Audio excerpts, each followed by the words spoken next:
Alright, the witch's cave is just over here. We're very close. We're gonna do the thing for Codlac, and then head right back.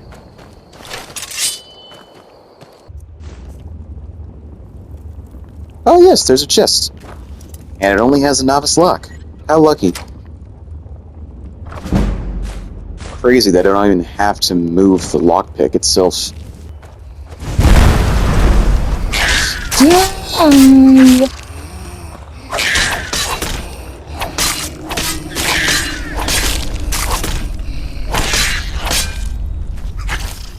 I only need to get one. But what if I got more? What if I did that? Huh? Ugh, gross. These witches ain't nearly as bad.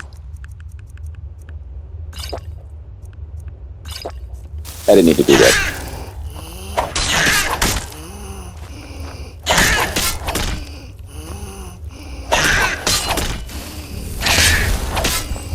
Hey, don't think healing yourself.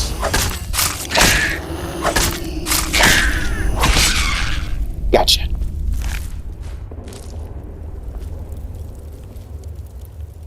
Oh, their heads actually do disappear. I think it's because it's white meat. I don't like red meat nearly as much as I like white.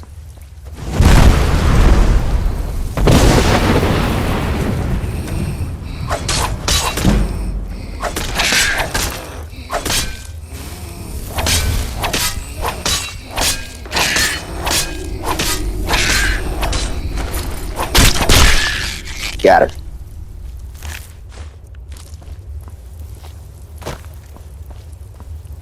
Well, that was 3 of the witches. Don't I get an achievement? No, you didn't kill all the witches just yet. Oh, there's one more. Actually, 2 more, including this one, but who's really counting? Alright, well, let's take care of her.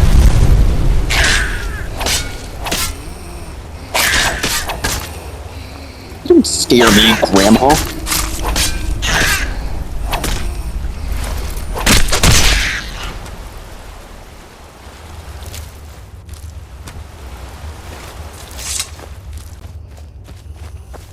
Yeah, there she is. Alright, Granny, let's finish this. I mean, I've always done it this way. I wipe them all out. There we go. See, that's what I wanted to pop up. The optional quest of... Oh. Silverhand Warrior. Ayla, what happened?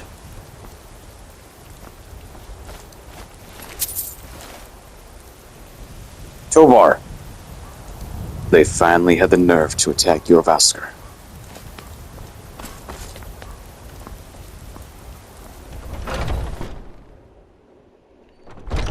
Where have you been? I was doing Codlac's bidding.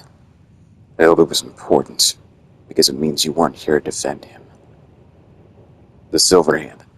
They finally had enough courage to attack Jorvaskr. We fought them off, but Driftshade Refuge. Alright then. Let's make them pay, Vilgus. Never should have come here.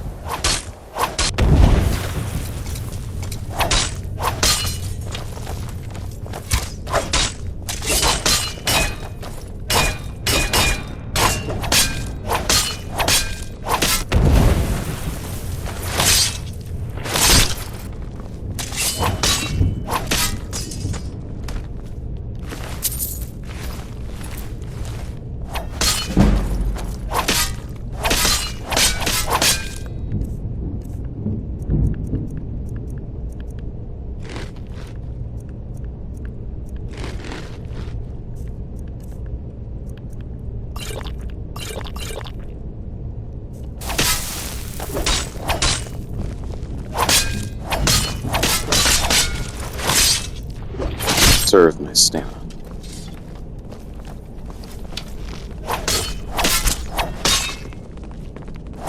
It's nothing. Really. You increase my heavy armor as I die?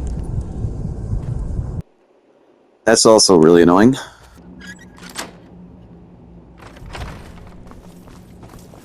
Hello?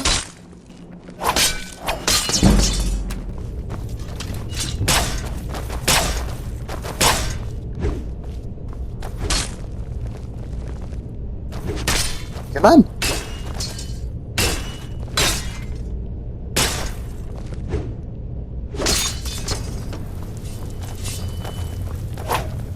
By Easmear, you won't leave here alive. Funny. I was gonna say the same about you.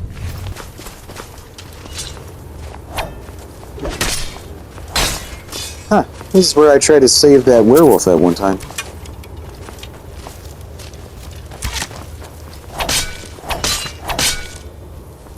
No werewolves in the cage now. Stay focused.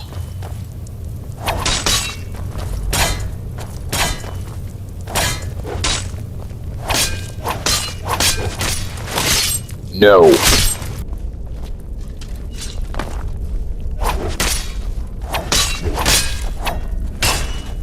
No.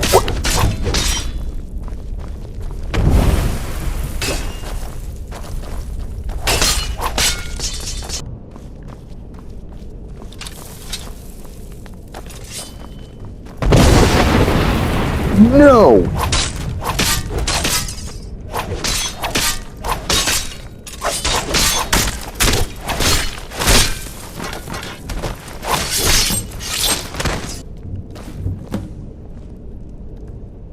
Let's get back to your Vosker.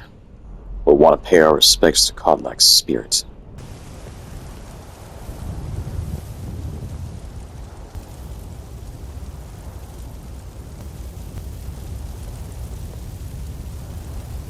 His spirit is departed. Members of the Circle, let us withdraw to the Inner Forge to grieve our last together. Do you have the fragments? I'll need to prepare them for mounting again. Yeah. Don't get too flowery on me, Les. Of course, I have a small favor to ask of you. There's another piece that Kodlak always kept close to himself. Would you go to his chambers and bring it? I'm not sure I'm the best one to go through this. It's a bit awkward. The way these cutscenes play out. The NPCs tend to talk over one another. Kodlak's journal. I'm gonna read that. In my dream, I see the line of Harbingers start with Yggdrasil. Each of them ascends to Sovngarde, until we come to Terrafig, who first turned us to the ways of the beast. He tries to enter Sovngarde, but before he can even approach Sun, he is set upon by a great wolf, who pulls him into the hunting grounds, where Hircine laughs with welcoming arms. Terrafig seems regretful, but also eager to join Hircine, after a lifetime of service as a beast. Then I see every next Harbinger turn away from Sovngarde and enter the hunting grounds of their own accord, until it comes for me, and I see great Sun on the misty horizon beckoning me. It appears I have a choice, and then at my side a stranger I have not seen before. As I look into her eyes, we turn to the same wolf who dragged away Terrafig, and she and I draw weapons together. I realize this is only a dream, but a strong enough one to inspire a man like me to take to writing, so it must be of some import. I have spoken of my thoughts to the Circle, withholding the part about the stranger, lest Skewer won't worry. I no longer seek his counsel, and I was not surprised to see them torn by it.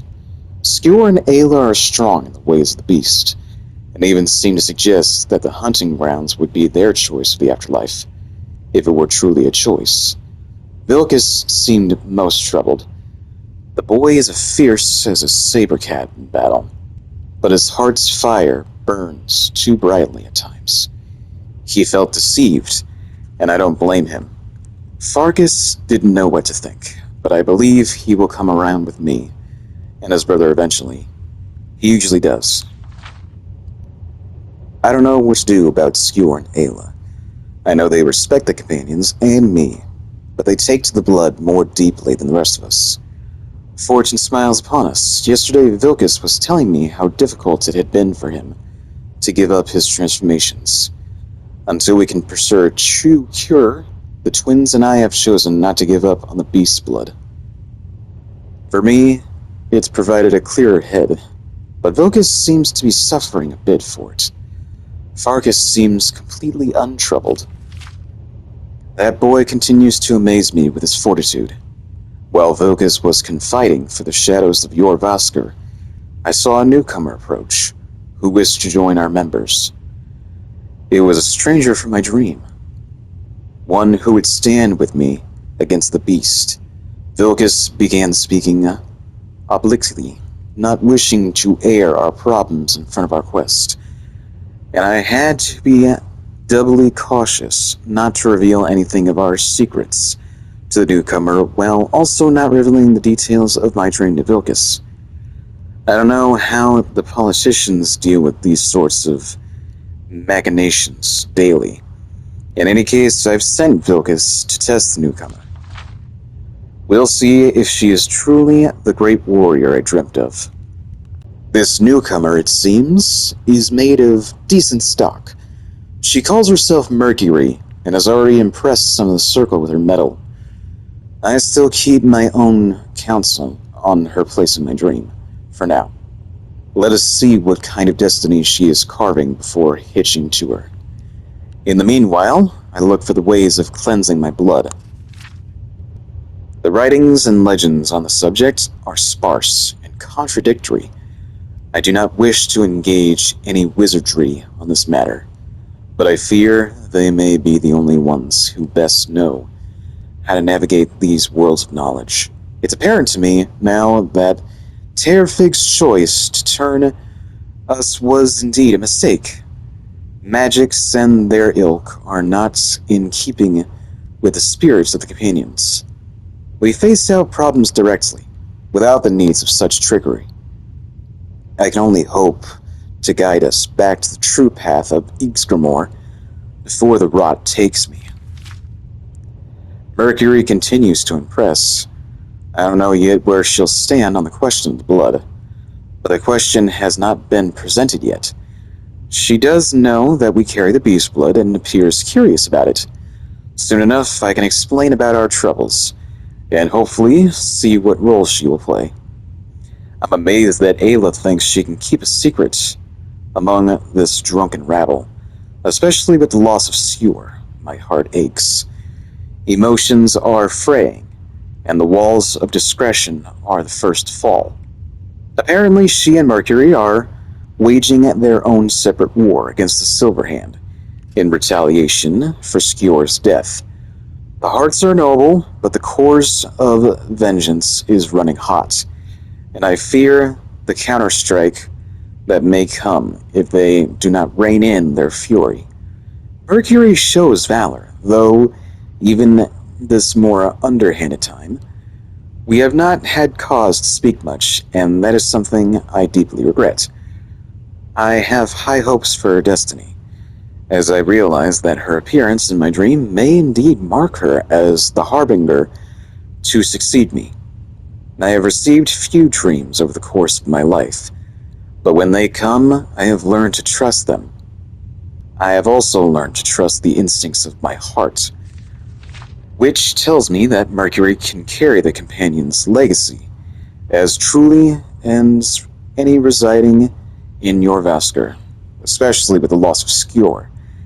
Ayla is too solitary, Vilcus too fiery, and Farkas too kind-hearted.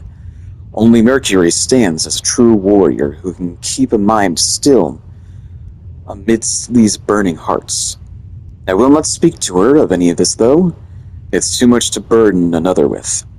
My hope is that she and I can keep counsel over the coming years, that I can impart the wisdom of the Harbingers, all things in time. Firstly, I will seek her assistance in the matters of the witches of Glenmoral.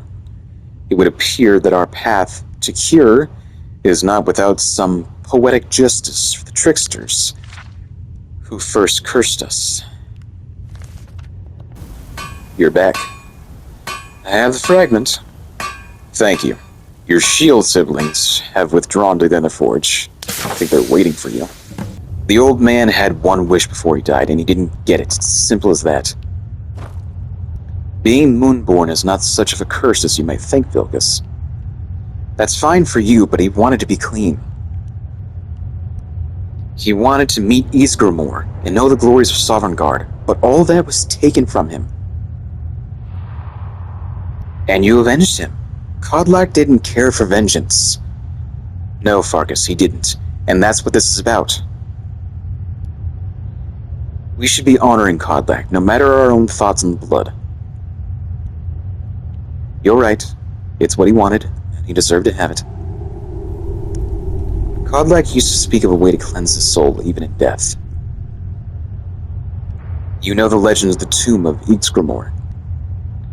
There are souls of the Harbingers will head the call of Northern Seal. We can't even enter the tomb without Wulthrod and its pieces, like it's been for 1,000 years. And dragons are just stories, and the elves once ruled Skyrim. Just because something is doesn't mean it must be. The blade is a weapon, a tool. Tools are meant to be broken and repaired. Did you repair the blade? This is the first time I've had all the pieces, thanks to our shield sister here. The flames of a hero can reforge the shattered. The flames of Kodlak shall fuel the rebirth of Wulthrod, and now we'll take to you to meet him. As the one who bore the fragments, I think you should be the one to carry Wulthrod in battle. The rest of you, prepare to journey to the tomb of Ysgramor for Kodlak. Alright, let's do this!